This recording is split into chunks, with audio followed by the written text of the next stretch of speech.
البس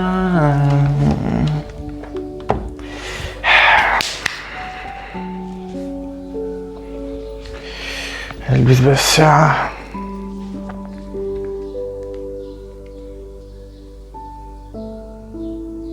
ايه ده؟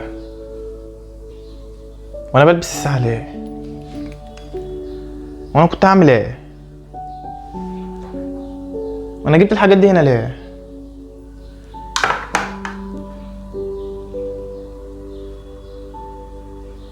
ده انا نسيت. انا نسيت فعلا.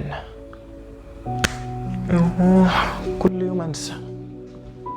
السلام عليكم، اهلا بك يا معلم في اوضتي. النسيان الحاجه اللي بتحصل لنا كل يوم. كل شويه نسيت المفتاح، نسيت الشخص اللي كلمني من شويه، نسيت انا كنت جعان ولا لا. الحقيقه ان النسيان دايما مش حاجه وحشه. الدكتور هيرومان ابن جاوس عالم النفس الالماني قال اننا بننسى وفقا لمنحنى اسمه منحنى النسيان. ببساطه اي جمله مش بنستخدمها عقلك بيشيلها على جنب عشان يفضي مساحه. يعني عقلك مش ضعيف، بالعكس ده ذكي جدا، بيمسح اللي ملوش لازمه وبيخزن اللي انت بتستخدمه.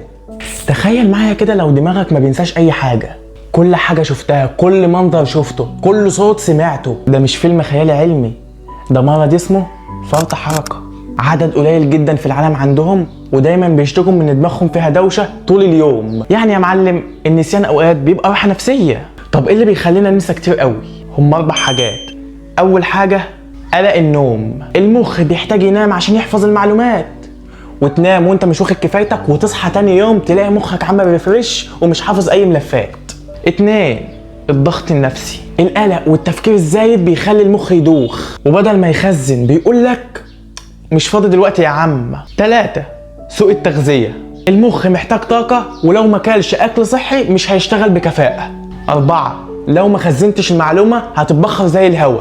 ولو عايز تفتكر اي حاجة قولها كتير واكتبها بايدك، دماغك بيحب الحاجات اللي مرتبطة بمشاعر او مواقف او صور. وفي الاخر النسيان مش دايما عيب، دي ميزة ربنا خلقها جوانا عشان نعرف ونكمل ونفصل ونتعلم من جديد. بس لو حسيت انك بتنسى كتير بطريقة مزعجة، خليك فاكر نام كويس وكل كويس وحافظ على مخك ناشط.